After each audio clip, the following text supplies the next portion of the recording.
কাক ডাকা ভরে উঠে তৈরি হয়েই অনুশীলনের পথে বাংলাদেশ নারী দল। জর্ডানের রাজধানী আম্মানের ট্রাফিক যেন আফিদাদের মনে করিয়ে দিচ্ছে দেশ থেকে প্রায় ৫,৫০০ কিলোমিটার দূরে এক টুকরো ঢাকার স্মৃতি। সেটাকে পাশ কাটিয়ে স্থানীয় সময় সকাল ১০টা থেকে গোটা দলটা শুরু দ্বিতীয় দিনের মতো অনুশীলন। শুরুতেই স্ট্রেচিং পুরো দলের গা গরম করে নিয়ে সবাই ছুটল গোলবারের দিকে। মাঠের দু প্রান্তের বারপোস্টের দূরত্ব কমিয়ে রানিংয়ে আফিদার অধীনে থাকা দলটা এশিয়ান কাপ বাছাই মিয়ানমার, বাহরাইন ও তুর্কমেনিস্তানের বিপক্ষে মাঠে নামার আগে ৩১ মে ইন্দোনেশিয়া ও ৩ জুন স্বাগতিক জর্ডানের বিপক্ষে গা গরমের প্রস্তুতি ম্যাচ খেলবে মেয়েরা। ফরোয়ার্ড তহুরা খাতুন সন্তুষ্ট এই দলটার অনুশীলন নিয়ে। কালকের চেয়ে আজকে ট্রেনিং ভালো ছিল আর ওয়েদার অনেক ভালো, তো সবাই ফিট, সবাই এখন ভালো আছে এখন পর্যন্ত আপনাদের দোয়ায়। তো আজকে ট্রেনিংটা অনেক ভালো হয়েছে আর কি।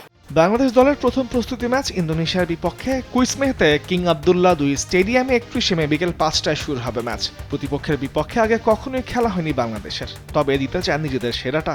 আমরা তো এর আগে কখনো ইন্দোনেশিয়ার সাথে খেলি নাই, তো আমাদের এই ফার্স্ট।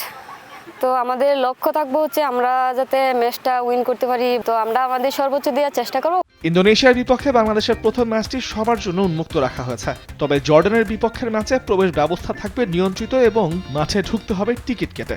জর্ডানে অবস্থিত বাংলাদেশ দূতাবাস থেকে প্রবাসী বাংলাদেশিদের অনুরোধ জানানো হয়েছে মাঠে বসে বাংলাদেশ ইন্দোনেশিয়ার ম্যাচ দেখে নারী দলটাকে উৎসাহ দেবার জন্য।